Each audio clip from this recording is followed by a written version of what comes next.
ठीक है। ये है पार्ट 3। इसमें है ट्रांसपोर्टेशन। ठीक है, ट्रांसपोर्टेशन में बताना है कि अगर ब्लड का बॉडी में एक पार्ट से दूसरे पार्ट अगर जाना है तो उसमें एक कंटेंट होता है हीमोग्लोबिन, और इसकी रेंज अलग अलग होती है मैन और वीमेन में। ठीक है, मैन में ये कहा जाता है ना कि 15 मिलीग्राम पर 100 ml, और वुमेन में ये थोड़ा कम रहता है रेंज में। ठीक है, 12 to 15, 12 to 13 पर 10, 11, 12 कुछ भी ये नॉर्मल रेंज में आ जाया करता है। ठीक है, तो यहाँ पर ये बताना चाह रहा है कि ब्लड अगर है ट्रांसपोर्ट मीडियम, तो इसमें ये बताना है कि उसमें जो फ्लूइड है उसे प्लाज्मा बोल रहा है, और सेल्स सस्पेंडेड रहती हैं, आरबीसी डब्ल्यूबीसी। सबको पता है आरबीसी और डब्ल्यूबीसी का लाइफ स्पेन पूछा जा सकता है, पर यहाँ दिया नहीं है। एनसीईआरटी के अकॉर्डिंग मैं सिर्फ उतनी लाइन बता रहा हूँ, ऐसे तो बहुत है। ठीक है, तो यहाँ पर देखिए ऑक्सीजन कैरियर अगर किसी को कहा जाता है, carried, oxygen is carried by the red blood corpuscles, क्योंकि उनमें हीमोग्लोबिन है। और आयरन, सेंट्रल एटम उसका जो होता है वो आयरन होता है, इसलिए कहा जाता है कि आयरन जरूरी है। यहाँ पर ध्यान देना, नेटवर्क ऑफ ट्यूब्स पूरे में फैली रहती हैं, टिश्यूज़ है ना, ऑल टिश्यूज़ तक पहुँचेंगे, पूरा सिस्टम रहेगा। तो यहाँ पर हमारे ब्लड वेसल्स, और अब हमारा पंप आ गया जिसका कहा जाता है ना और पंप, उस पंप का नाम है क्या, हार्ट। ध्यान से देखिए, उस पंप का नाम है हार्ट।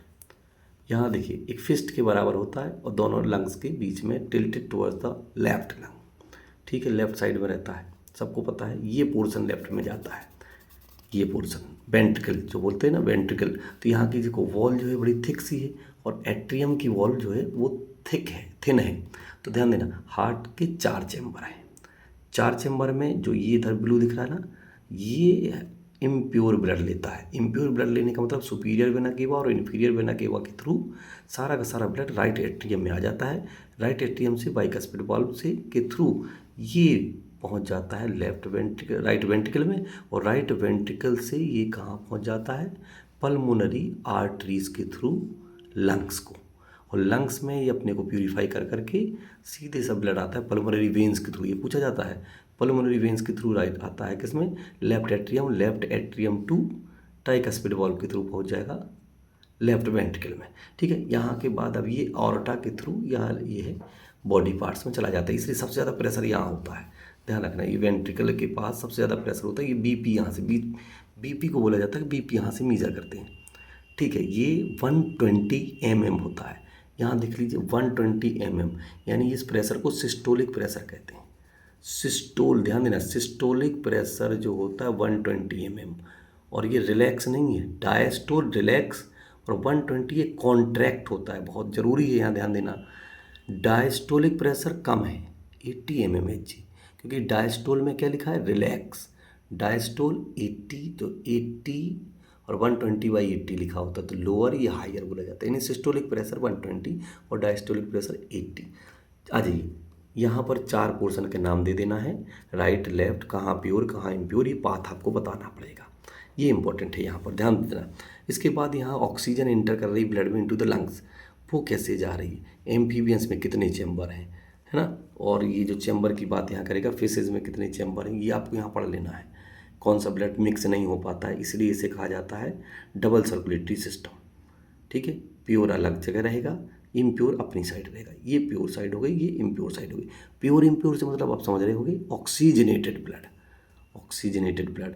ये सर्कुलेटरी सिस्टम के बारे में इतने से क्वेश्चंस आएंगे तो थोड़े से टिपिकल, पर इसको देखने के लिए ये ज़रूरी था। ये यहाँ आपको बता दूँ मैं, स्फिग्मोमैनोमीटर के थ्रू, ये वो इंस्ट्रूमेंट होता है जो हमारे किसको मीजर कर रहा है, ये मीजर करता है ब्लड प्रेशर को। ठीक है, तो ब्लड प्रेशर ज़्यादा है कि कम है, ब्लड फ्लो को सबसे अच्छी तरह से मापा जाता है। उस इंस्ट्रूमेंट का नाम एमसीक्यू में पूछा जा सकता है। ट्यूब्स की यानी ब्लड वेसल्स की बात हो रही, कौन सी, ब्लड कैपिलरीज। ध्यान देना, इसमें आती हैं आर्टरीज, वेन्स और कैपिलरीज। आर्टरी और वेन्स को जो कनेक्ट करने वाली होती है उनका नाम क्या होता है, कैपिलरी। इसलिए हमारा जो ब्लड सर्कुलेटरी सिस्टम होता है उसे माना जाता है कौन सा, इसको बोलते हैं क्लोज्ड सर्कुलेटरी सिस्टम। ये आपस में ज्वाइन हो जाती हैं और कन्वे करती हैं ब्लड ऑर्गन और टिश्यूज से CO2, ऑर्गन से CO2 लेकर के सीधे ही कैपिलरी के थ्रू आ जाती हैं वेन्स में, और वेन्स छोटी छोटी मिल करके सुपीरियर वेना केवा वो राइट एट्रियम में ले आती हैं, जैसा कि बताया था। अब यहाँ प्लेटलेट्स भी होती हैं जो कहीं भी बीच के लीक को रोकती हैं, कहीं इंजरी हो जाए, ऐसी सिचुएशन आ जाए वहाँ पर इसको ये रोकने का काम जो करती हैं वो कैपिलरीज करती हैं, प्लेटलेट्स करती हैं। इसलिए देखते हो डेंगू वगैरह में प्लेटलेट्स कम और ज़्यादा होने लग जाया करती हैं, ठीक है। अभी एक मीडियम और आया ट्रांसपोर्ट का, जिसे बोलते हैं लिम्फ। लिम्फ जो है ट्रांसपोर्ट मीडियम का है, कलरलेस होता है, इसमें कार्बन डाइऑक्साइड ज़्यादा होती है और अदर प्रोटीन्स भी, देखिए ध्यान से सुने, लेस प्रोटीन, जबकि हमारे ब्लड में, और इसका कंपेयर करोगे तो डिफरेंस आना ही है।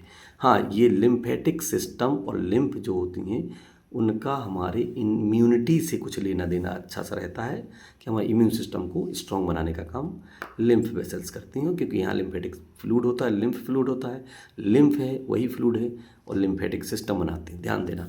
तो ये दोनों का कंपेयर पूछा जा सकता है कि difference between the blood and lymph. Transportation plants में आप सभी जानते हो कि स्टोमेटा काम करने वाले हैं और CO2 निकालेंगे, और CO2 मतलब एब्जॉर्ब करेंगे और O2 रिलीज़ करेंगे। तो ये डिफरेंसेस आप जब पढ़ोगे तो ये तो प्लांट से समझ जाओगे। इसके लिए भी इन्हें एनर्जी चाहिए होती, ATP के थ्रू ये एनर्जी यूज़ करते हैं। ये एनर्जी बता रहे ना, इस तरह से ये सिस्टम प्लांट का बनाया गया है कि अगर हाई लॉन्ग ट्रेवल करना है तब ATP का यूज़ होगा, अदरवाइज़ ये ऑस्मोसिस के थ्रू ही खींच लेते हैं। वाटर ट्रांसपोर्ट होता है, उसी के थ्रू मिनरल्स भी आ जाते हैं। एक एक्टिविटी प्लांट्स बता रहे हैं कि अगर वाटर वेपर बाहर जा रही है तो एब्जॉर्प्शन हो रहा है। तो ट्रांसपिरेशन की बात जो अगर करोगे तो this is called the necessary evil, ये आवश्यक बुराई मानी जाती है। ट्रांसपिरेशन क्या है? एक नेसेसरी ईविल। पानी जा रहा है तो वाटर लॉस हो रहा है, अगर पानी लॉस ना होता तो यहाँ से वाटर एब्जॉर्ब ना होता, ये आप समझ गए। फिर आता है ट्रांसपोर्ट ऑफ फूड एंड, ये तो आप सब जानते हो, इस प्रोसेस का नाम ही ट्रांसलोकेशन कहते हैं। ध्यान देना, एक पूछा जाता है ट्रांसलोकेशन क्या होता है। तो फूड का अगर लीव्स के थ्रू सब बॉडी पार्ट्स में अगर सप्लाई हो रही है फूड की तो ट्रांसलोकेशन, और वो होता है थ्रू फ्लोएम। जाइलम के थ्रू वाटर एब्जॉर्ब होता है और मिनरल्स भी आ जाते हो फ्लोएम के थ्रू। तो ये तो ट्रांसपोर्ट आप छोटी क्लासेस से पढ़ते चले आ रहे हो। ध्यान दो, ऑस्मोटिक प्रेशर डिफरेंस की वजह से, ATP की हेल्प की वजह से ये सारा प्रोसेस हो जाया करता है। ये सब क्वेश्चंस आप देख लेना, और एक्स्ट्रा पढ़ने के लिए थोड़ा सा डीप हमारे बड़े वीडियोज़ में जब हम देंगे तो उसमें आपको देंगे, ठीक है। तो अब ये हम नेक्स्ट पार्ट में देते हैं आपको एक्सक्रीशन।